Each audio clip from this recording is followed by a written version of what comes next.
You are listening to KLRN Radio, where liberty and reason still reign. All writers are prone to becoming so attached to our characters and stories that we struggle to see why a passage may not be working. It takes another set of eyes to help us nurture our writing to full maturity. At Black Wolf Editorial Services, we strive to enable writers to develop and grow, shaping stories into masterpieces that can stand the test of time. Editing services are provided for all genres and all age categories. Services range from critiques of a short story through to the line edits of a full-length novel and copy editing for those preparing for publication. We also offer assistance on generating a writer's bio for your website, as well as help with those book blurbs and promotional material. We won't abandon you to the masses. We want to celebrate with you in your successes. Black Wolf Editorial Services, nurturing your writing into maturity. For a full list of services and prices, visit us at blackwolfeditorial.com.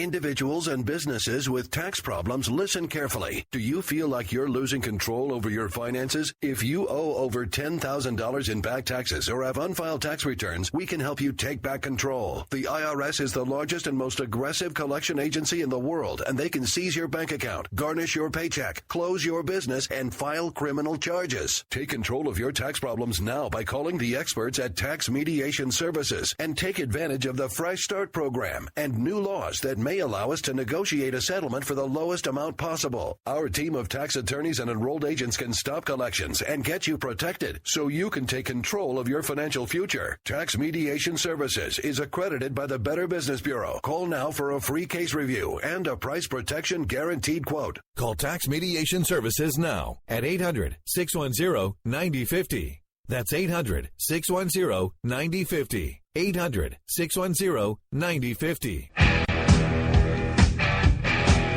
KLRN Radio has advertising rates available. We have rates to fit almost any budget. Contact us at advertising@klrnradio.com.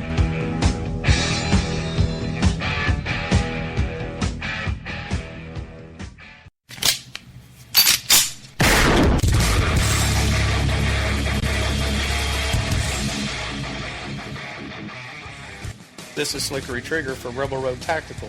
With proper care and feeding, your pistol will be ready when you need it, there to save your life. Shouldn't your gear be that good? Whether you need a holster for comfortable everyday carry or a tough-as-nails holster for your next training course, Rebel Road Tactical has what you need. Check us out on the web at rebelroadtactical.com.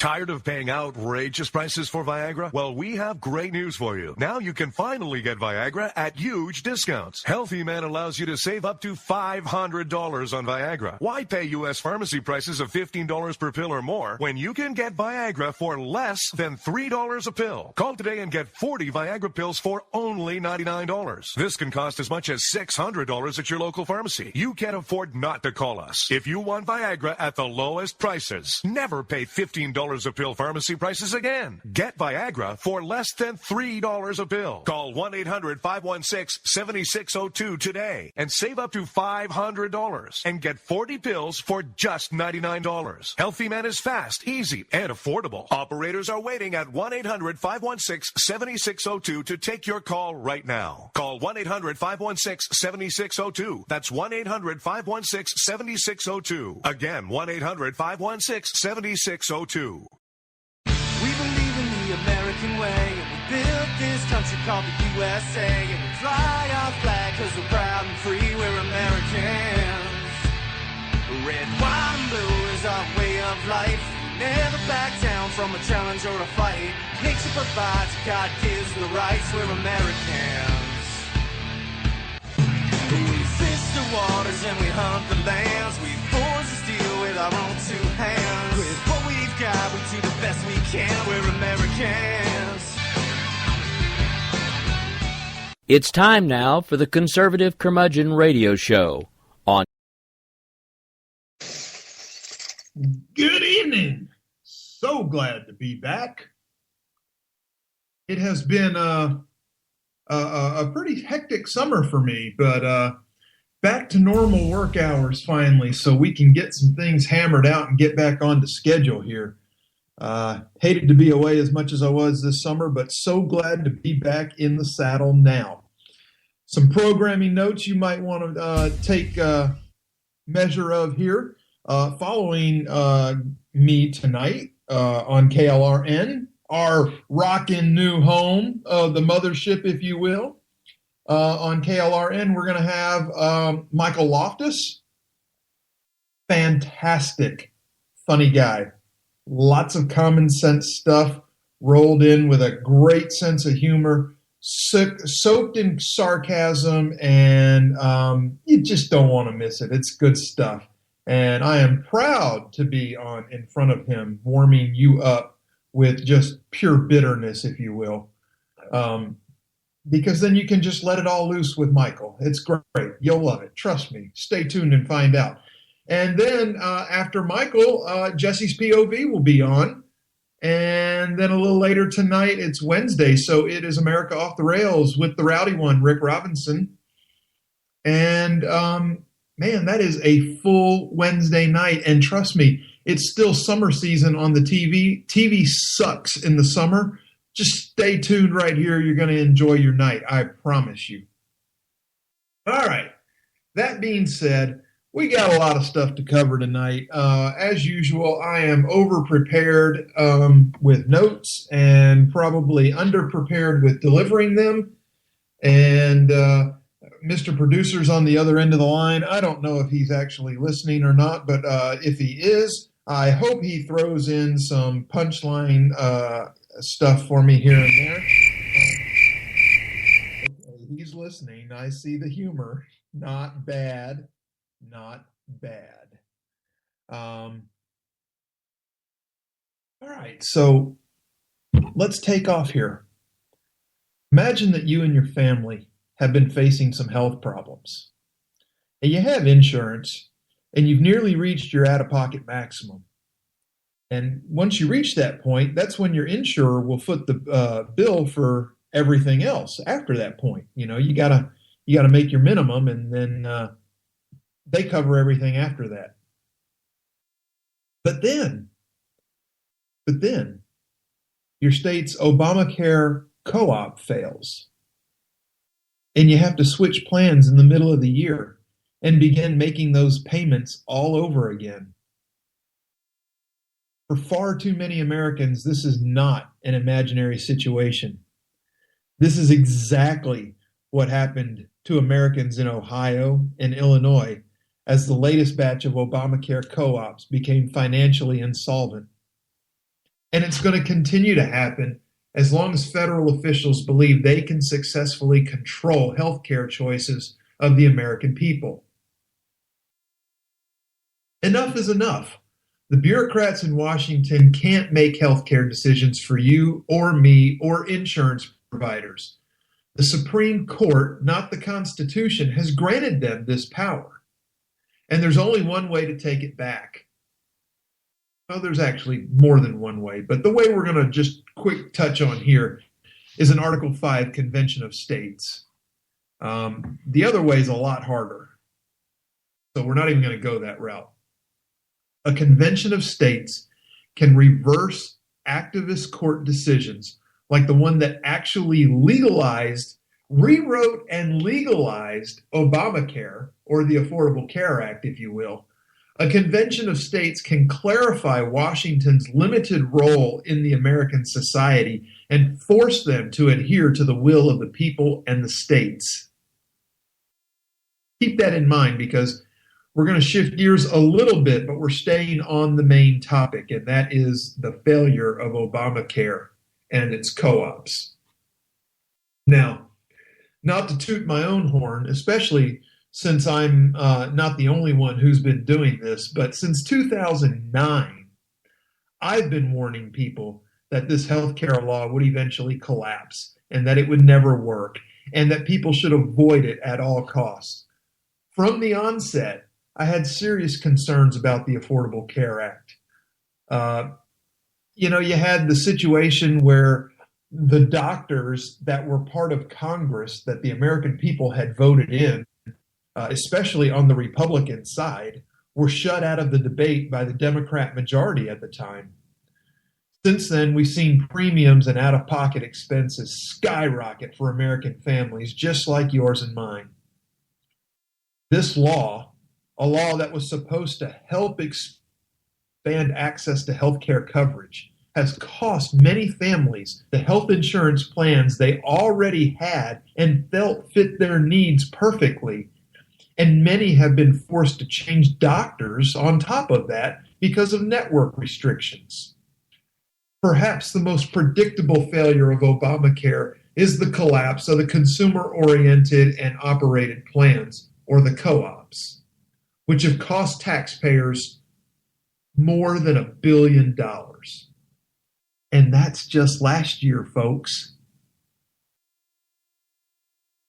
The co-ops that haven't closed their doors have joined other insurers to hike their premiums this year by an average across the country number of 40%. Now, this is on top of last year's average premium increase of 31%. The president's new health care law created co-ops as an alternative to many Democrat-preferred option of government-run insurance plan. I mean, I guess as options go, it's better, but certainly lacking well behind what America needs. Now, they referred to that as the public option. So a co-op is a nonprofit insurance program where organizations formed at a national, state, or local level can receive assistance from the federal government to set up their own health insurance companies. To receive federal assistance, the programs must be not-for-profit and cannot have anyone previously affiliated with another health insurer on their board. Now, this, to me, makes about as much sense as me ramming a partisan, unpopular health care bill through Congress and kicking all the doctors out of the room, so I guess I shouldn't be surprised, right? The government took this risky endeavor on, ignoring warnings from the Department of Health and Human Services and even some Democrats who supported the ACA that the co-op program would fail. According to the Housing, Energy, and Commerce Committee, HHS predicted as early as 2011 that 36% of the loans would go unpaid. Similarly, in 2012, the Office of Management and Budget estimated taxpayers would lose 43% on the loans. Yes, not the government, because the government is made up of our money, folks. That's our money they're spending and loaning to these co-ops, not their money. 23 co-ops were created after the ACA was signed into law. To date, what you say? My bad. That wasn't what I thought it was. Producer? What was that? I thought it. Well, actually, I thought this was a different sound effect, so it didn't play what I expected it to play. My bad. I can't understand the thing you're saying right now. Yeah, it was supposed to be say what, and instead it pulled up what you say, so that didn't work out. Sorry, my bad. I'm gonna go back to not paying attention now. At least you were listening. All right, so 12, more than half of these 23 co-ops have already failed and closed down, costing taxpayers $1.23 billion and leaving more than 250,000 people looking for new insurance options, now with fewer choices and having to restart paying their premiums from zero.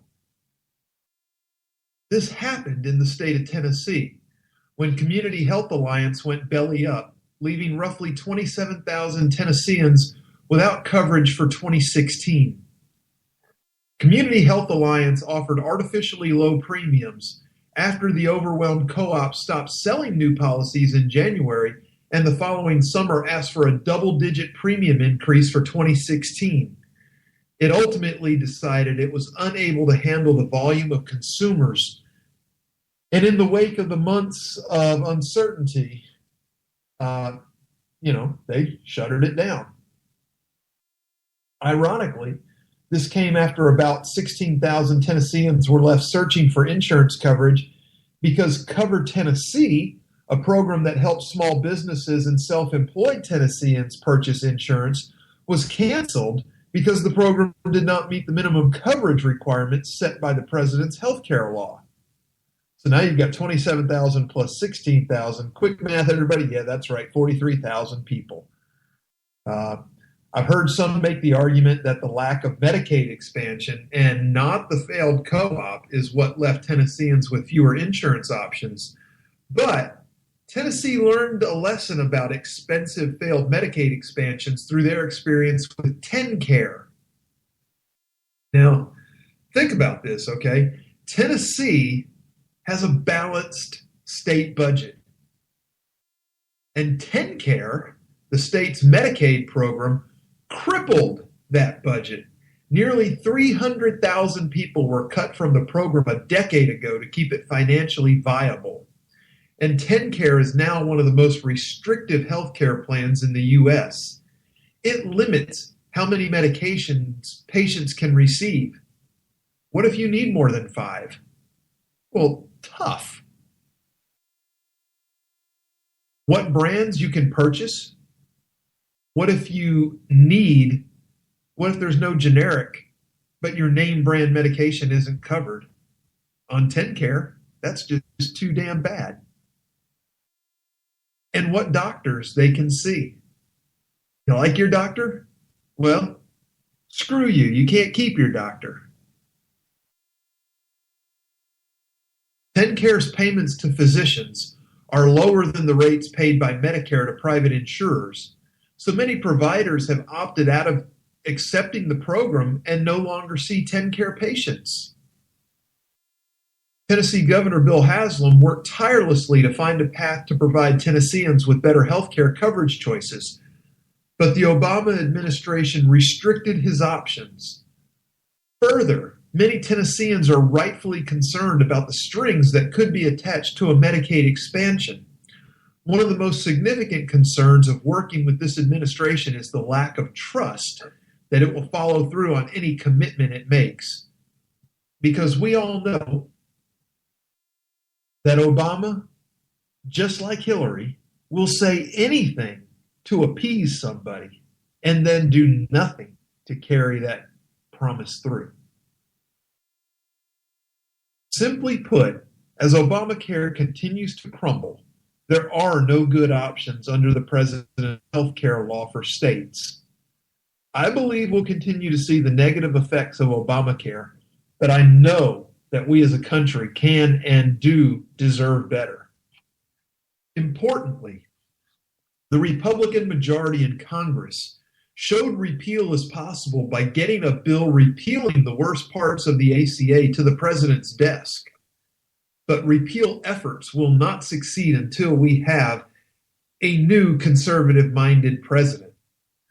Until then, conservatives need to keep fighting to repeal and replace Obamacare while doing everything they can to protect the millions of patients being harmed by this illegal law. How's that for tonight's oxymoron? Illegal law. I like it. Now, again, moderately changing gears but staying with the same theme. We have a recent announcement by health insurer Aetna that it halted plans to expand its offerings on Obamacare exchanges and is going to reduce or possibly even eliminate its participation entirely. And this caused a shockwave among health policy experts. The insurer that up till now had acted as one of Obamacare's biggest cheerleaders has now admitted that the law will not work, get this, without a massive new infusion of taxpayer cash. Because God knows we taxpayers haven't been raked over the coals enough by the ACA already. In an interview with Bloomberg, the magazine, not the idiot that thought he might run for president, but it is his magazine. So, I mean, it's kind of one and the same, but a little different. Anyway, Aetna's CEO, Mark Bertolini, explained that the company's major concern with Obamacare implementation is this. Bertolini said big changes are needed to make the exchanges viable. Risk adjustment. Now, it's important that you know the terminology. Keep this in mind. Risk adjustment.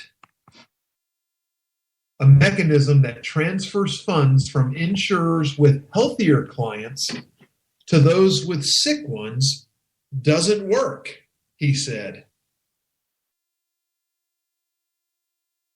Rather than transferring money among insurers, he continued to say the law should be changed to subsidize insurers with government funds. He said it needs to be a non-zero sum pool in order to fix it. Right now, insurers that are less worse off pay for those that are worse off. So to break it down in a little less confusing terms, Obamacare's risk adjustment is designed to even out differences in health status among enrollees. Simply put, plans with healthier than average patients subsidize plans with sicker than average patients. But the statute stipulates that the risk adjustment payments should be based on quote-unquote average actuarial risk in each state marketplace. By definition, plans will transfer funds among themselves, but the payments will net out to zero.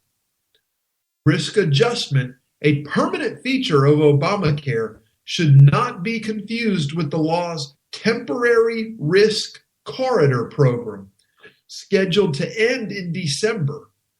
Whereas risk corridor subsidizes loss-making plans, risk adjustment subsidizes sicker patients.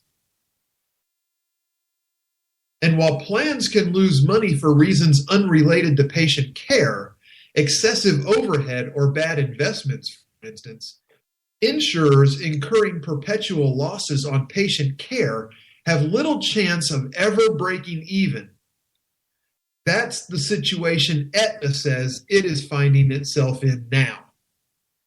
In calling for the government to subsidize risk adjustment, Bertolini believes that for the foreseeable future, insurers will continue to face a risk pool sicker than the average employer plan. In other words, the exchanges won't work as currently constituted because healthy people are staying away from Obamacare plans in droves, which is perfect. This is what I told you people back starting in 2009 you needed to do. There are alternatives out there. You do not have to go through Obamacare. And in doing so, in staying away from Obamacare, you're forcing this plan to fail. So keep it up, America. Keep it up. Now, Aetna's proposed quote-unquote solution, as expected, is for the taxpayer to pick up the tab. It's not that insurers haven't received enough in bailout funds already. As I have noted in prior works, insurance companies stand to receive over $170 billion in bailout funds over the coming decade. You know, the Obama administration has flouted the plain text of the law to prioritize payments to insurers over repayments to the United States Treasury. But still, insurance companies want more. Are you surprised? They've seen a way to get more, so now they want to exploit it because they want more. Some viewed Aetna's threat to vacate the exchanges as an implicit threat resulting from the Justice Department's challenging its planned merger with Humana. But the reality is far worse. Aetna was conditioning its participation not on its merger being approved, but on receiving more bailout funds from Washington. More Obamacare duct tape won't save Obamacare's collapsing exchanges. The president is ignoring the unpleasant realities, the importance of the House, and the importance of the House GOP health plan. Like a patient in intensive care, the left wants to administer billions of dollars to insurers as a form of fiscal morphine, hoping upon hope that the cash infusions can tide them over until the exchanges reach a condition approaching health. Just last month, the liberal Commonwealth Fund proposed extending Obamacare's reinsurance program, scheduled to end this December, until the reformed market has matured. No timeline, just let it go indefinitely until we hook enough people into the plan. But as Bertolini admitted in his interview, the exchanges do not work and will not work, meaning Commonwealth's suggestion would create yet another perpetual bailout machine. Only markets and not more taxpayer money will turn this ailing patient around. Congress should act to end the morphine drip and stop the bailouts once and for all. At that point, policymakers of both parties will be forced to come together to outline the prescription for freedom that they would put in its place. Freedom for you, freedom for me, freedom for the physicians that treat us to make the choices, prescribe the medications, and administer the care that we want and they think we need, not Washington, D.C.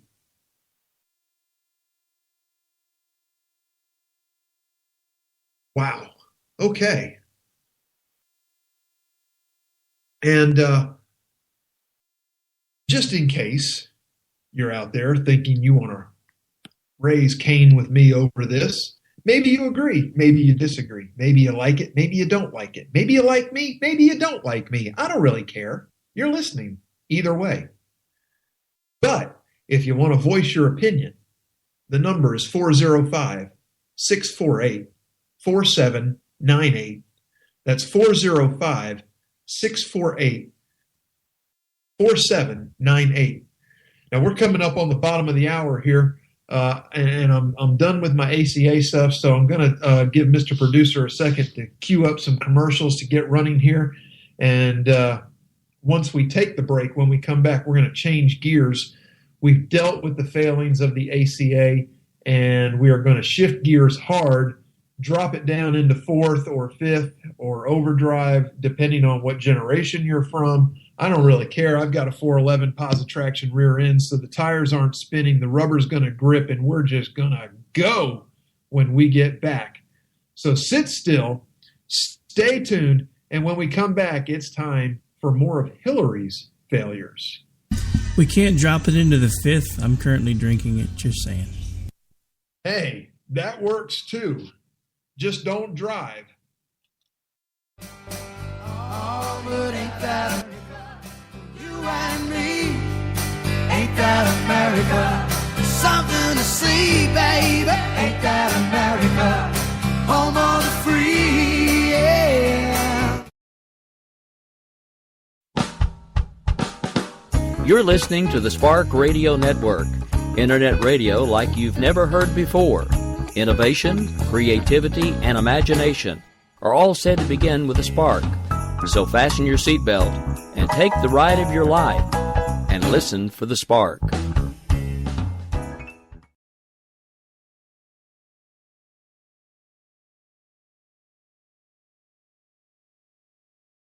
Having a place to go after school will make you a better student. Having an outlet to express yourself will make you a better artist. Having something to do together will make you a better family. At the Y, we're helping build better friends, listeners, writers, swimmers, scientists, and musicians, one chance at a time. Give the gift of opportunity. Support the Y at ymca.net. The Y, for a better us.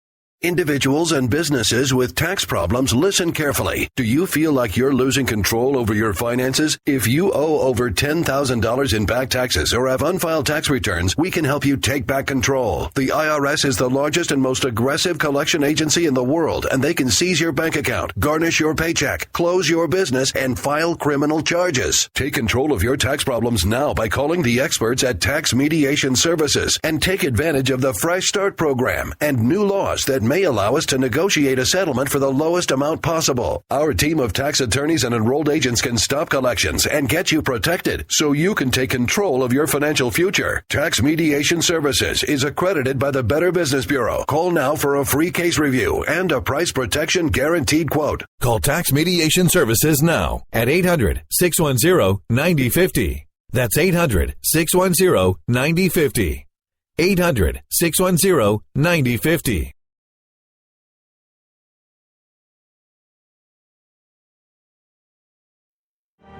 Every day, the men and women of the United States Marine Corps stand ready to defend the American way of life. The few, the proud, the Marines.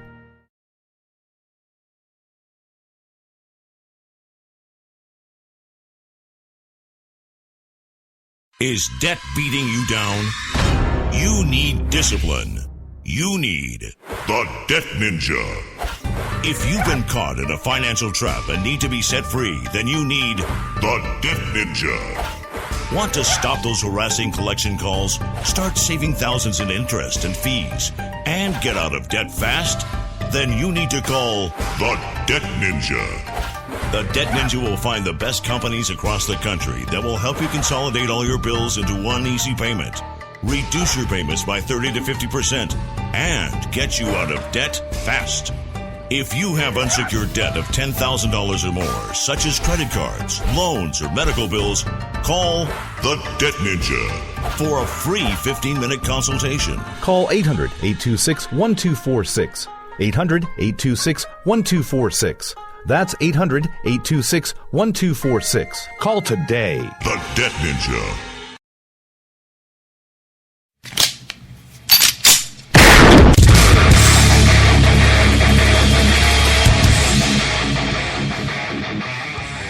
This is Slickery Trigger for Rebel Road Tactical. With proper care and feeding, your pistol will be ready when you need it. There to save your life. Shouldn't your gear be that good? Whether you need a holster for comfortable everyday carry or a tough-as-nails holster for your next training course, Rebel Road Tactical has what you need. Check us out on the web at rebelroadtactical.com.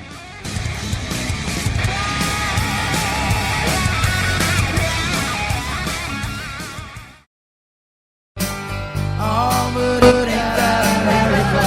You and me, ain't that America? Something to see, baby. Ain't that America? Home of the free, yeah. All right, welcome back. Do yourself a favor, that last commercial coming on there, Slickery Trigger out at Rebel Road Tactical. Do yourself a big favor and check those guys out. Quality work. So, Hillary's long list of failures. We've been through this before. We have. And I'm not going to go backwards. Well, much anyway. We're going to stick with some newer stuff here that ties to some older stuff. How about that? Okay? So anyway, here we go. The new leader of Boko Haram, which is just, they're absolutely livid that nobody will call them by their new adopted name, which is ISWAP, which is like, I forget what it is, Islamic something on the Arabian Peninsula, blah, blah, blah, Western African Peninsula. Maybe that's what it is, Western Africa Peninsula. Anyway, Boko Haram just appointed a new leader. And he has vowed to end attacks on fellow Muslims regarded by the group as infidels. And instead, they're going to focus on Christians. Abu Musab al-Barnawi replaces Abu Bakr Shekau, and he has accused the West of trying to, quote-unquote, Christianize the region. And he says that he will blow up every church and kill every Christian they can find. Meanwhile, Shekau, the former leader, who in March of 2015 pledged allegiance to Islamic State leader Abu Bakr al-Baghdadi, has released a recorded message crying foul over the new appointment, but vowed to continue in the cause of Allah to destroy the infidel. So we do have a little bit of difference of opinion here with a leader and a former leader and somebody who doesn't think he's a former leader and, whatever. Maybe they'll all kill each other and put Boko Haram out of our misery. We are still in the cause of Allah and will never depart in the struggle to establish an Islamic caliphate and standing by Islam. We will continue to work for the cause of Allah, not going back. Anyone that caused this, no problem. If it's possible, may Allah show him the correct path. And if it is not so, may Allah protect us from his mischief. No matter what, we have our basis in Quran. Great, because we know what it says. No matter what they call us, what we aspire is to justify our ideology in the Quran, which is ultimate because we have not derailed. We are on and in the future. Yeah, he actually said that. We will not accept any emissary except the one we can attest he is sincere and truthful for Allah in his cause. Abu Musab al-Barnawi's new focus on murdering Christians and destroying churches represents a major shift in strategy, as Boko Haram has killed far more Muslims than Christians since the election of Nigerian President Muhammadu Buhari, whom Boko Haram regarded as an infidel. It has been going after every Muslim who voted for him. Buhari made it his priority to destroy the jihadist group and encourage neighboring countries to join in his counterterrorism efforts. Immediately after the inauguration of Buhari in May of 2015, a Boko Haram suicide bomber detonated inside a mosque near a central marketplace, leveling the site and killing 26 worshippers. The weeks following saw heavily populated Muslim areas attacked, and toward the end of Ramadan on July 3rd, the month of peace, came the most brutal attack. 150 Muslim worshippers were killed in mosques, and Boko Haram extended its brutal rampage by murdering Muslim men, women, and children in their homes and then burning down the houses. Classy. Under new leader al-Barnawi, Boko Haram is now bringing in new recruits in a redirected anti-Christian war that he describes as one being fought by Muslims against apostates and crusaders.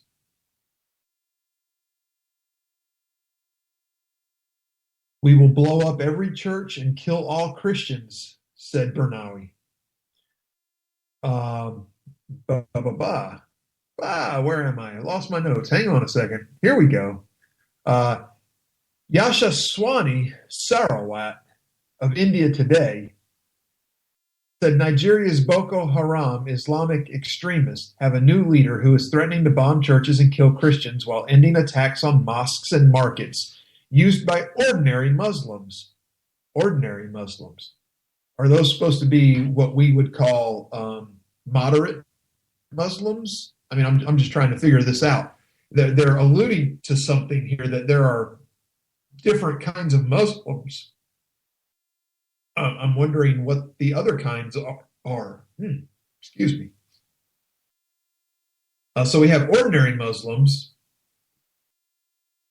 Do we have extraordinary Muslims? What about extreme Muslims? Or what about less than ordinary Muslims? Are they lethargic? I don't know. I'm just grasping at straws here. This guy's trying to get a point across here some way, but he's not really making it. He also says there is a Western plot, a plot to Christianize the region, and has accused charities of using their aid for that purpose. According to a Site Intelligence Group translation of an interview published on Wednesday in the Islamic State newspaper Al-Naba.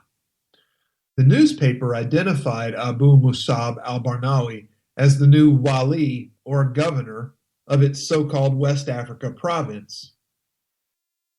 The wali title was previously used to describe longtime Boko Haram leader Abu Bakr Shekau.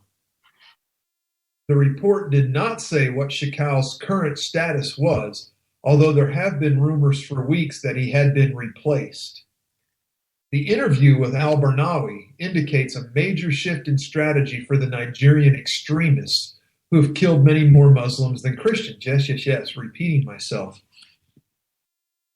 There have also been attacks, in the marketplaces in predominantly Muslim areas, killings and kidnappings of school children, targeting of students, accounts for its nickname, Boko Haram, which does mean Western education is sinful or forbidden. They strongly seek to Christianize the society, they said, of these charity workers. They exploit the condition of those who are displaced under the raging war, providing them with food and shelter, and then Christianizing their children. How dare they? What's so horrible about somebody offering Christianity as an alternative to these people? What's so horrible? It's not like these aid workers are coming into these war-ravaged areas and taking these refugees and strapping them down and browbeating them with a Bible until they accept Christ.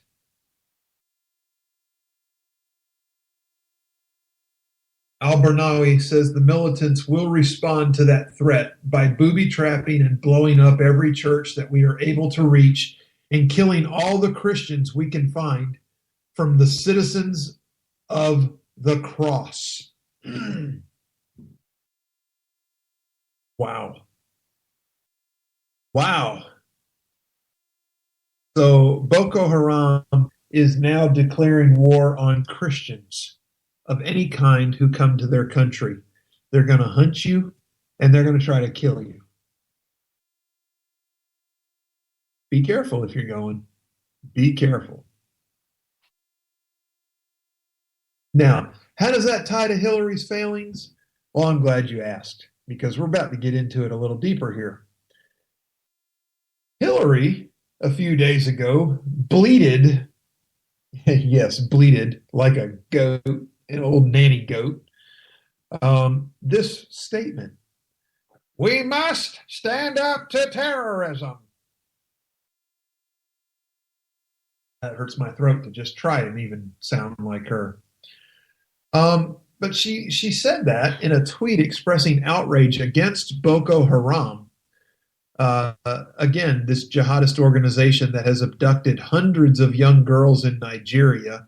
They either keep them as slaves, sell them into slavery, or marry them off to fellow Boko militants as, wives. You know how the Muslims like to marry them in the 9 to 12-year-old range.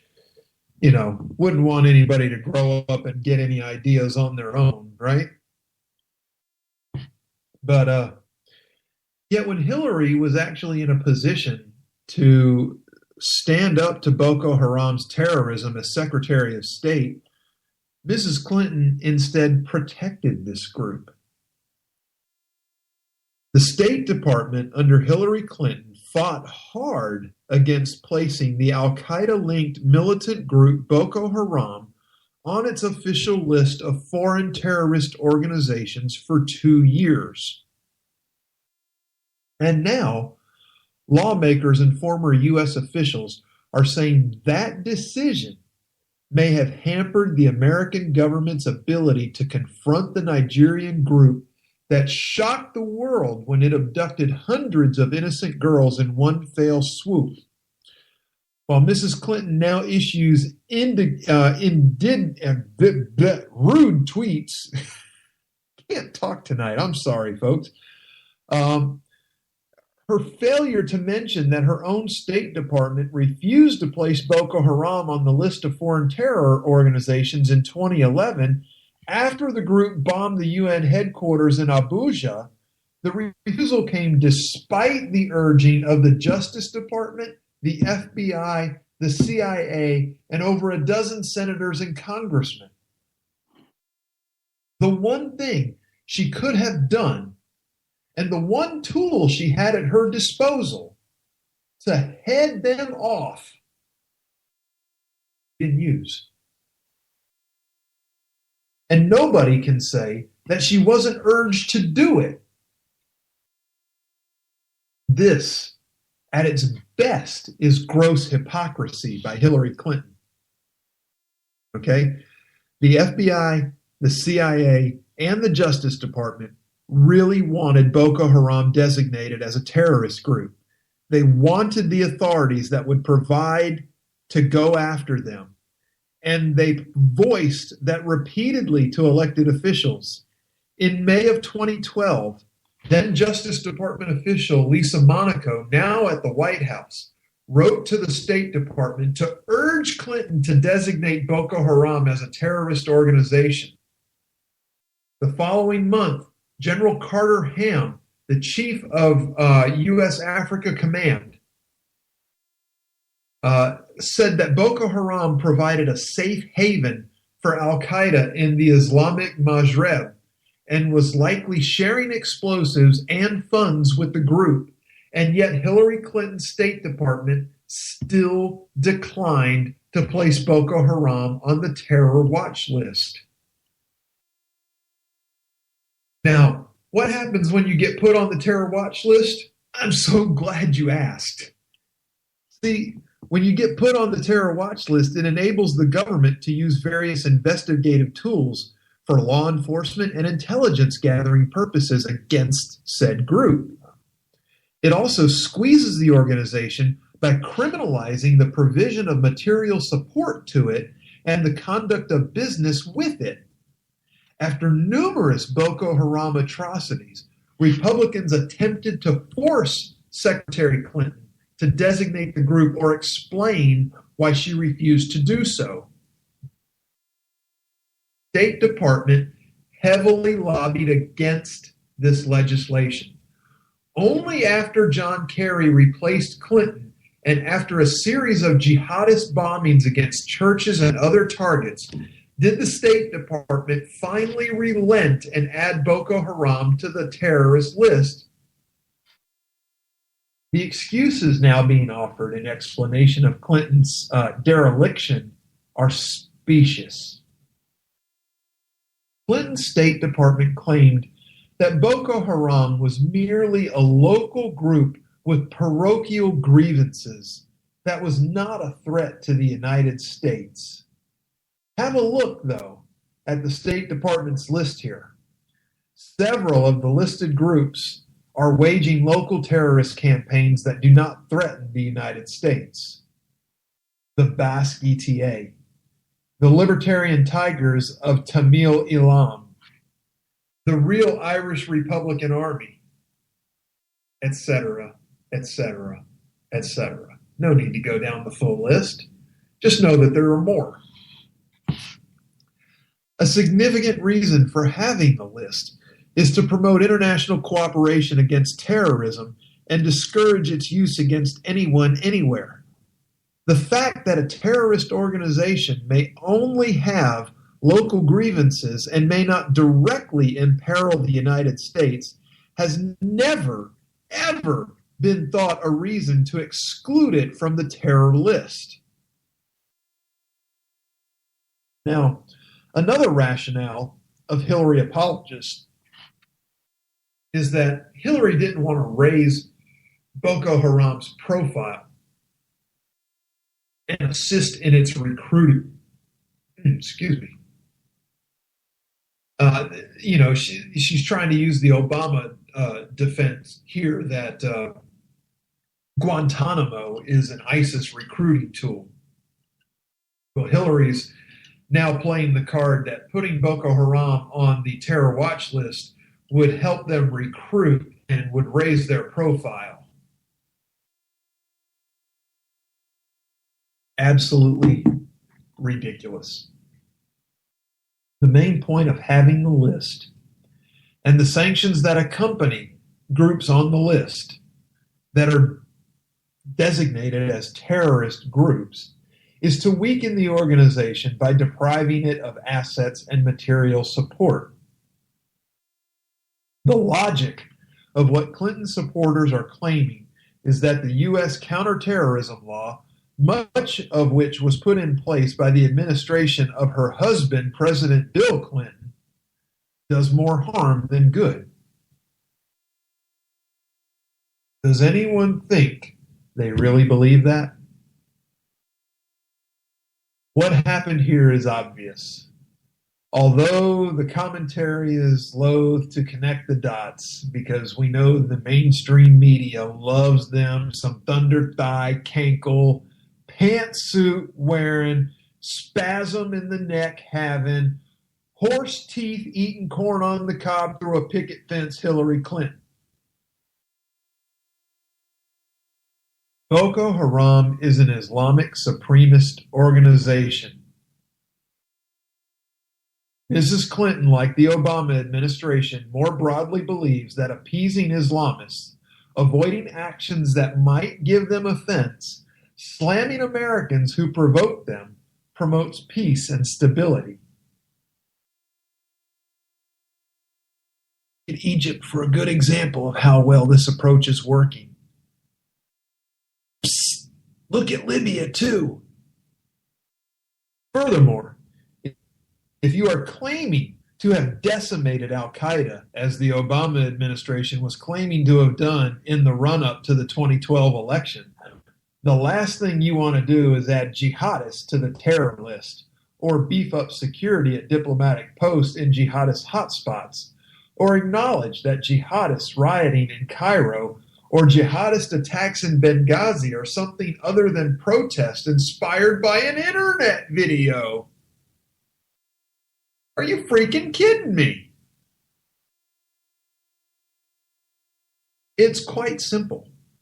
Most of us on the national security right recognize that Islamic supremacism is an ideology rooted in Muslim scripture, a strict, literal, ancient interpretation of Muslim scripture.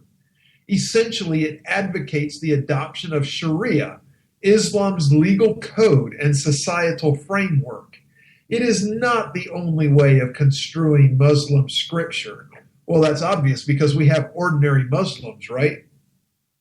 I mean, obviously they fully believe or they would join the jihad, right? I mean, I don't know. I'm asking because I'm still confused about ordinary Muslims and what other kinds of Muslims there are. So we certainly hope that more benign constructions become dominant, but Islamic supremacism is far more mainstream than the West likes to admit, particularly in the Middle East and growing swaths of Africa. It is an ideology that endorses violent jihad, the treatment of women as cattle, sex slavery, child marriages, and other horrible things like honor killings or stonings or splashing acid in women's faces, even though these organizations quite naturally terrorize locally, their aspirations are global And they are a threat to us because their ideology unites them and regards the West as an enemy. The left believes that, by contrast, this seems to Islamist adherents of Islamic supremacism through the left would not refer to Islamic supremacism. They're motivated not by an ideology derived from scriptural commands, but by American policies that promote national defense, pursue other U.S. interests, and regard Israel as a key ally. Folks, this is Hillary Clinton's failure. Everything that has happened with Boko Haram from the year 2010, actually, let's go even further. Well, we can't pin her for everything before. Okay, so from 2010 to 2016, everything you have heard about Boko Haram is because Hillary let them grow into the 8-headed hydra that they are. Now, that's not to be confused with the 1-headed Medusa that Hillary is. Now, Mrs. Clinton and her cohorts do not deny that there are terrorists motivated by Islam, but they see terrorists and Islamists as separate categories, not united by a single ideology. Mrs. Clinton and President Obama have convinced themselves and many others that they know more about Islam than Muslim terrorists do, and that the peaceful, pliable, progressive Islam they have concocted somehow renders the jihadist Islam false. This means, abracadabra, Muslim terrorist groups can be miniaturized. They're not really Islamic, not really united, and they don't seek global conquest, and therefore they should just be seen as an isolated little standalone ragtag cobble of people who are acting a little pissy about something. They did it with Al-Qaeda, folks. They let Al-Qaeda grow into a monster. They've let Boko Haram grow into a small monster. And Boko Haram, when they get their hands on more money and more recruits, is just going to get bigger and stronger. This is Hillary's failing. This is Hillary's current failing, too. This is something that the GOP should be bashing her over the head with right now. Why doesn't Trump do this? Oh, God, I didn't even want to talk about him, but I have one more minute. So Trump's not doing this because he's too busy staying pissed off at Ted Cruz. But he'll go cuck and go vote and go endorse even John McCain and Lindsey Graham. It's unbelievable. Make America cuck again, folks.